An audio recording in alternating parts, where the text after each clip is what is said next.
అందరికీ నమస్కారం అండి. ఈరోజు చెప్పే కథ పేరు రూపం యొక్క గుణం. ఈ కథను రచించిన వారు వేమూరి శ్రీలత గారు. ఇంకా కథలోకి వెళితే, సోఫాలో మూలగా కూర్చుని కాళ్ళు రెండు మడిచి మోకాళ్ళ మీద గడ్డం ఆనిచ్చి టీవీ చూస్తూ ఒక కంటగదిలో అటు ఇటు పచారాలు చేస్తున్న భర్తను చూస్తూ, టీవీలో చూపిస్తున్న నేరాలు ఘోరాలకు భయపడాలో, భర్త చేసే హడావిడికి నవ్వాలో అర్థం కాక రెండు ఫీలింగ్స్ రెండు కళ్ళల్లో చూపిస్తూ కళ్ళతోనే విన్యాసాలు చేస్తుంది విశాలాక్షి.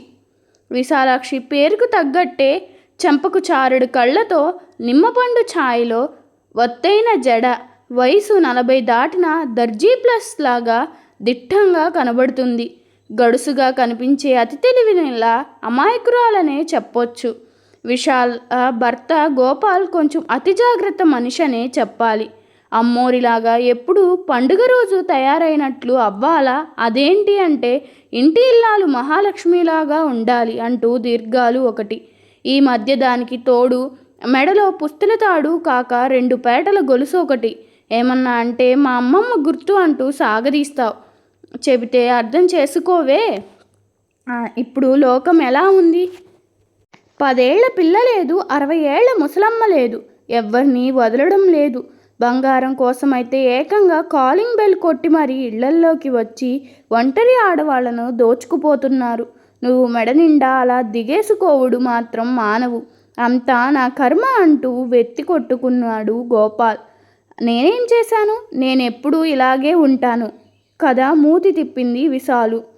గోపాల్ విశాల దంపతులు స్వంతిల్లు కొనుక్కొని ఈ ఏరియాకి కొత్తగా వచ్చారు. అంతకు ముందు వరకు గోపాల్ రైల్వేలో జాబ్ చేస్తూ క్వార్టర్స్లో ఉండేవారు. మగపిల్లలు ఇద్దరు జాబ్ కోసం, ఒకళ్ళు అతని వెనకే చదువు అంటూ ఇంకొకళ్ళు ఇద్దరు ఫారిన్ వెళ్ళారు.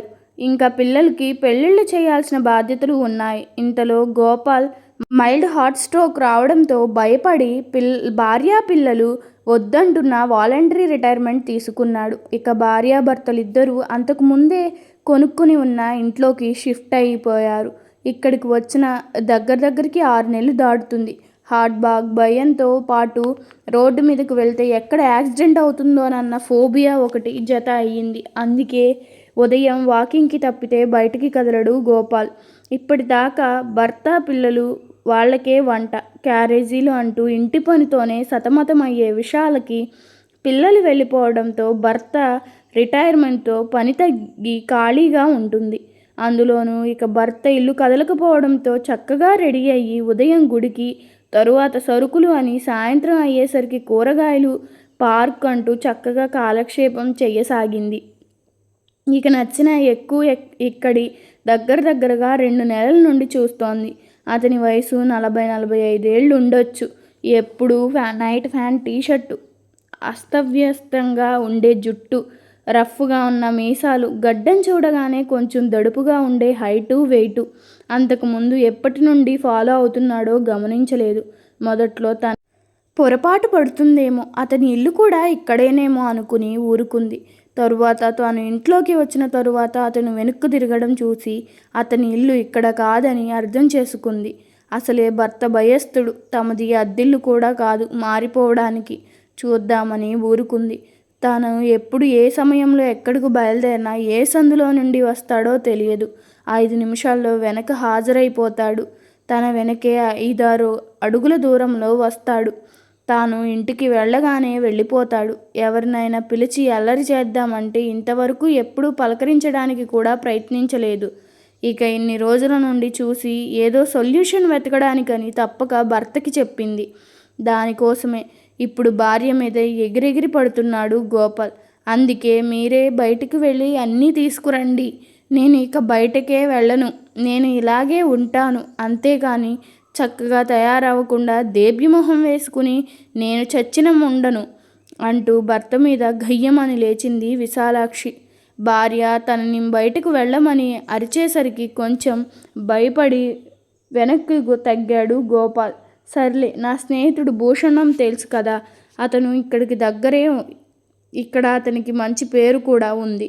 ఇప్పుడు డ్యూటీకి వెళ్ళాడు, రానివ్వు, ఫోన్ చేసి రమ్మందాం, అతను కనుక్కుంటాడులే. అప్పటిదాకా కొంచెం జాగ్రత్తగా ఉండు. గుడికి పార్క్కి వెళ్ళకు, సరుకులు కూడా ఆటోలో తెచ్చుకో అని భార్యకు జాగ్రత్తలు చెప్పాడు గోపాల్. ఆ రోజు శనివారం, ఏకాదశి కూడా కావడంతో సాయంత్రం సమయంలో గుడికి వెళ్ళింది విశాల. గుడికైతే వెళ్ళింది కానీ మనసంతా ఈ సమస్యతోనే సతమతం అవుతుంది. కళ్ళల్లో అతని రౌడీ రూపమే మెదులుతోంది. చెవుల్లో భర్త మాటలే వినబడుతున్నాయి. ఒక రోజుది కాదు, స్వంత ఇల్లు ఇక ఇక్కడే ఉండాలి, బయటికి వెళ్లకుండా ఎలా కుదురుతుంది, ఏం చెయ్యాలి అని ఆలోచిస్తూ అలాగే కూర్చుంది. గుడిలో భజన జరుగుతుంది. వెనుక వరుసలో సూర్చుని అన్న ఒక అబ్బాయిని చూసింది. అప్పటికి దగ్గరగా ఒక 15-20 రోజుల నుండి చూస్తుంది. 22, 23 అచ్చంగా తన చిన్న కొడుకులా ఉన్నాడు. ఇంత చిన్న వయసు నుండే ఎంత భక్తి, ముఖాన విభూది, చక్కని చిరునవ్వు. కాలేజ్ నుంచి డైరెక్ట్గా వస్తాడేమో. వీపు మీద కాలేజ్ బ్యాగ్. ఆ అబ్బాయిని చూడగానే మొదటి రోజే ముచ్చట వేసింది. చిన్నోడు ఏం చేస్తాడో అనుకుంటూ మురిపెంగా ఆ అబ్బాయినే చూస్తూ అనుకుంది. రాత్రి 7:30 అయింది. ఏకాదశి ఉపవాసం, వంట పని లేదు, భజన జరుగుతుంది అని కూర్చుని ఆలోచనల్లో పడి లేట్ అయింది. చీకటి పడిపోయింది. టైం చూసుకోలేదు. అయ్యో అనుకుంటూ లేచింది విశాలాక్షి. మామూలుగా అయితే తనకు అసలు భయపడలేదు, కానీ ఇప్పుడు కొత్తగా ఈ రౌడీ వెధవన్కు భయపడవలసి వస్తుంది. అసలు 2 రోజులు చూసి భూషణం అన్నయ్య వచ్చాక పోలీస్ కంప్లైంట్ ఇస్తే సరి, దరిద్రం వదిలిపోతుంది అని పళ్ళు నూరుకుంటూ చుట్టూ పరిసరాలు గమనించుకుంటూ వడివడిగా నడుస్తోంది విశాలాక్షి. జనాలంతా టీవీ సీరియల్స్కి అంకితమైనారనుకుంటా. రోడ్డు మీద ఒక్కళ్ళు లేరు. గుండె పీచుమంటూ దగ్గర పరిగెడుతున్నట్లే నడుస్తుంది విశాల. ఇక 10 నిమిషాల్లో నడిస్తే ఇల్లు వచ్చేస్తుంది. ఈ సందు తిరిగితే చాలు, కొంచెమన్నా జనం కనబడతారు అనుకుంటూ నడుస్తుంది.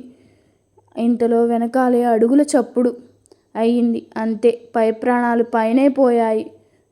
చప్పున వెనక్కి తిరిగి చూసి ఊపిరి పీల్చుకుంది విశాల. నువ్వా బాబు అంటూ పలకరించింది. అవునా ఆంటీ. ఏంటి గుడికి ఒక్కళ్ళే వచ్చారా? పలకరించాడు గుడిలో కనబడ్డ కాలేజీ స్టూడెంటు. అవునయ్యా, అంకుల్ రాడు, నేను ఒక్కదాన్నే వస్తాను నవ్వుతూ చెప్పింది విశాల. అబ్బా అంటూ ఒక్కసారిగా ముందుకు వంగాడు ఆ అబ్బాయి. అయ్యో ఏమైంది అంటూ తాను వంగింది విశాల. అంతే, చటుక్కున జడ మొదట్లో పట్టుకుని కింద షూలో నుండి తీసిన కత్తి పీక మీద పెట్టి, మర్యాదగా గొలుసులు గాజులు మొత్తం తీసివ్వు, లేదా పొడిచి లాక్కుపోతాను, బతికే ఉండాలంటే నువ్వే తీసివ్వు కర్కశంగా హెచ్చరించాడు. బాధగా మూలిగింది విశాలం. అరవొద్దు, మళ్ళీ హెచ్చరించాడు. అతను అరవొద్దు అనేసరికి అరవాలని గుర్తొచ్చింది విశాలకు.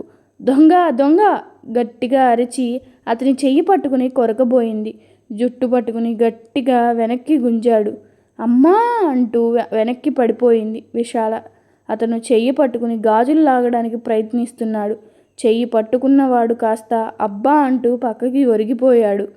ఆ చీకట్లో ఆ కుర్రాడి మీదకి దూకిన ఆ రౌడీని చూసింది. అంతే, ప్రాణాలు పోయినంత పనైంది. పెనం మీద నుండి పొయ్యిలో పడ్డాను. ఈ కుర్రాడినైతే ఎలాగో తప్పించుకోవచ్చు, ఈ ఆంబోతుగాడిని ఎలా తప్పించుకోవాలి అనుకుంటూ గజగజ వణికిపోయింది. పారిపోదామన్నా కాళ్ళు వెంట రావడం లేదు. అలా గుడ్లప్పచెప్పి వాళ్ళు తన్నుకోవడం చూస్తుండిపోయింది. ఆ కుర్రాడు చాకుల్లో అతన్ని నడుము దగ్గర పొడి చేసి పారిపోయాడు. ఇంతటితో వాసవి అయిపోయింది. ఆయన చెప్తే వినలేదు. వీడేం చేస్తాడో అనుకుంటూ కళ్ళు గట్టిగా మూసుకుని కింద కూలబడిపోయింది విశాల. అయ్యయ్యో సూరిబాబు, ఏమైందిరా నాయన, ఆ కేకలేంటి అంటూ రోడ్డు పక్క ఇంట్లో నుండి దూసుకువచ్చింది ఒక ముసలమ్మ. ఒరేయ్ రాముడు, సీత, రండిరా బాబు, పడిపోయాడు, అయ్యయ్యో. ఎంత రక్తం పోతుంది, వాడి చేతులు విరిగిపోను. రాముడు, డాక్టర్ గారి ఫోన్ చేయిరా, త్వరగా రమ్మను అని ఏడుస్తూ మొత్తుకుంటోంది ముసలమ్మ. లోపల నుంచి ఆ రాముడు, సీత అన్న ఇద్దరు పరిగెత్తుకుంటూ వచ్చారు. ముగ్గురు కలిసి ఆ పడిపోయిన దాన్ని పట్టుకుని లోపలికి తీసుకెళ్లారు. అప్రయత్నంగానే వాళ్ళ వెనకాలే ఇంట్లోకి నడిచింది విశాల. వాళ్ళ ముందు డాక్టర్ గారి ఫోన్ చేసి తరువాత అతని షర్ట్ తీసి తడిగుడ్డతో రక్తం తుడుస్తూ కళ్ళు తుడుచుకోసాగారు. వాళ్ళను చూస్తూ విశాల అలానే నిలబడిపోయింది. డాక్టర్ మరీ దగ్గరే ఏమో కానీ 10 నిమిషాల్లో వచ్చేశాడు. రాగానే ఏమైంది సూరిబాబు గారు అంటూ గాయం చూసి కంగారు పడకండమ్మా, చిన్నగా గీసుకుపోయింది అంతే అని మందు రాసి ఒక ఇంజెక్షన్ చేసి వెళ్ళిపోయాడు. ఆ తరువాత వాళ్ళు విశాలను చూసి పదమ్మ, రాముడు నిన్ను ఇంటి దగ్గర దింపుతాడు అంది ఆ ముసలమ్మ గారు. ఇక ఆ పరిస్థితిలో ఏమీ అడగలేక వెనక్కి తిరిగింది విశాల.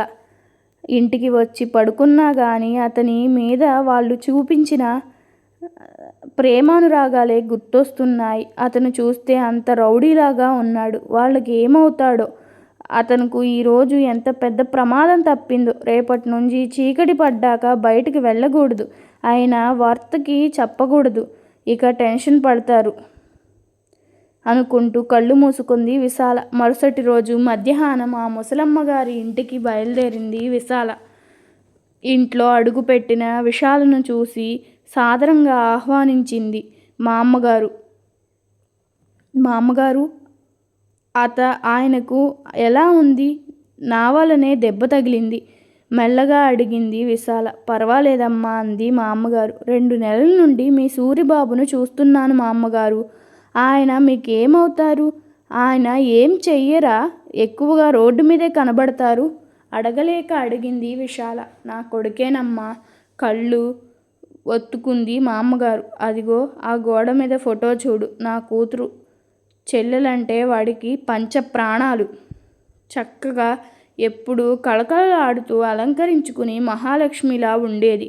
గుడి నుండి వస్తున్న దాన్ని మెడలో బంగారం కోసం కత్తితో పొడిచి లాక్కుపోయారు.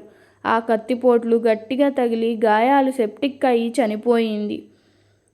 అప్పటి నుంచి వీడు పిచ్చివాడిలా అయిపోయాడు. పెళ్ళి కూడా చేసుకోలేదు, ఏ పని చెయ్యడు, ఎప్పుడూ రోడ్డు మీద తిరుగుతూ ఉంటాడు, ఎవరితో మాట్లాడడు. ఎవరైనా ఆడపిల్లలు కళకళలాడుతూ కనిపిస్తే వాళ్ళకి కాపలాగా వెనకాలే వాళ్ళింటి వరకు దిగబెట్టి వస్తాడు. తన మీద తనకి శ్రద్ధ ఉండదు. మళ్ళీ అన్ని తెలివితేటలు మామూలుగానే ఉన్నాయి. ఎప్పటికీ సరిగ్గా అవుతాడో నిట్టూర్చింది మా అమ్మగారు.